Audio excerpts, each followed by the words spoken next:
Hey everybody, this is Maya Good, aka Quotidian Light. I'm going to be posting this video on both of my channels. I want to let everybody know that my first Patreon only live stream is going to be on Saturday the 4th at 3 p.m. Anyone that is a patron on Patreon, that's patreon.com/Maya Good, will be able to watch it. And if you are a contributor at $10 and above, you can go ahead and jump in and hang out with me if you'd like. I'm looking forward to it. It's going to be my first Patreon only event, and I'm kind of nervous. I'm not sure what to expect. So yeah, that's going to be interesting. So now I got that out of the way, I feel obligated to talk to you guys about today. There's women's marches all over, and I am struggling. I went to writers group today, and after writers group, a couple of the ladies were going to the women's march, and they asked if I wanted to go, and I said no. And my emotions on that were very solid. It was like, no, I don't want to go. And I couldn't really put my finger on why, and I realized that I'm angry. I am very, very angry at the moment. And I'm trying to breathe through it, acknowledge it, because I don't believe in pushing that down, and I don't believe in trying to make it go away. Anger is there for a reason. I'm angry because a lot of the people that are marching, where were you last few years? Just where were you? I have seen so many women working so hard from the sidelines, in isolation, Black women, Native women, women of all colors working and trying to rally others, and there was nobody there. And now that push has come to shove, all these women show up. I'm like, we could have used you during the election. Could have used you when people were getting shot in the streets. Could have used you when abortion clinics were getting shut down. Where were you? And so I am not there because I am angry at the people marching, and that is not helpful. And I'm not there because I am angry that nobody wants to help unless it's directly affecting them. And I'm angry because every time I have studied or tried to look at feminism, I've gotten the distinct impression that it wasn't for me. I'm angry about so much.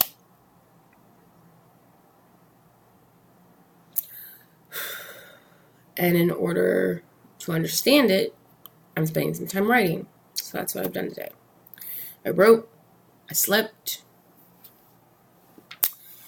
I unknitted, which, by the way, unknitting knit lace really sucks. I try not to think about it too much. I'm trying not to think about all the women that told me that I wasn't believing in the cause and I was being negative when I was trying to explain to them that, yes, Trump will win, and we all need to band together and talk to people and talk to everyone you know and stop assuming that it can't happen. And nobody wanted to hear it.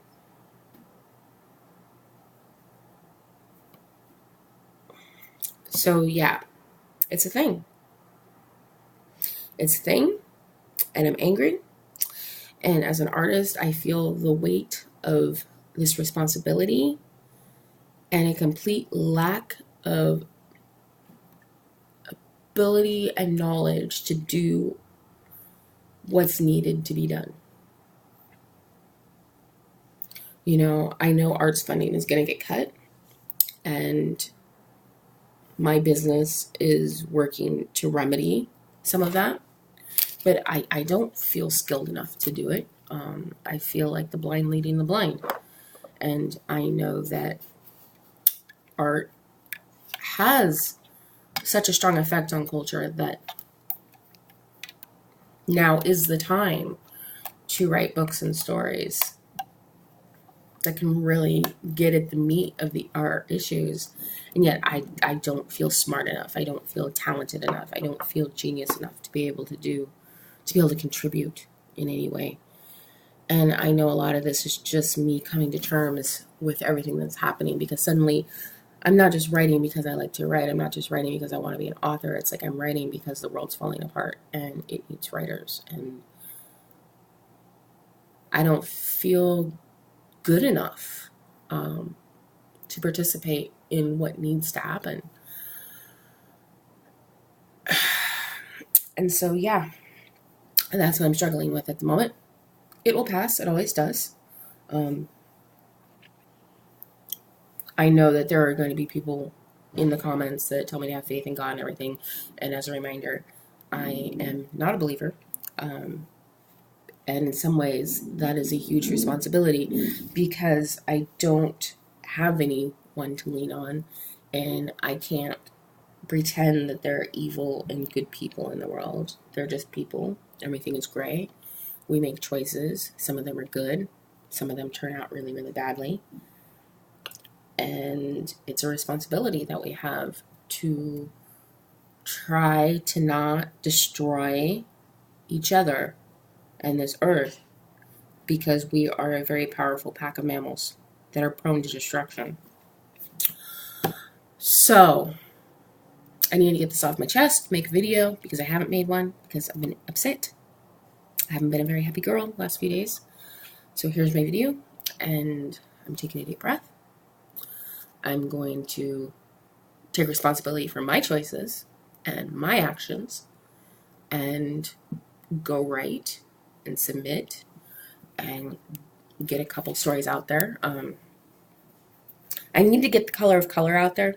Like, I need to get that out. And I need to write a couple other stories in the back of my head. I'm still working on Depression in the Shape of Man. That story is stalled. I have a draft, but it sucks. So I think I kind of need to rewrite it. And so, yeah, that's where I'm at. Happy Apocalypse Day. Okay. Yeah. Gallows humor. Gallows humor is an important coping mechanism. As most Black folks know, gallows humor keeps us strong and keeps us from imploding. And I'm not going to implode. I don't want any of us to implode. I want us to all stay strong, drink our coffee, do whatever it is that we can do to help improve the situation. If that is writing, then write. If that is painting, then paint. Go paint some awesome political mural somewhere. Go write an amazing poem and get it published someplace where people can see it. Go shout it from the rooftops. Make a web TV series. Whatever it is that you do, march, organize, create nonprofits, whatever. Now is the time. C'est la vie.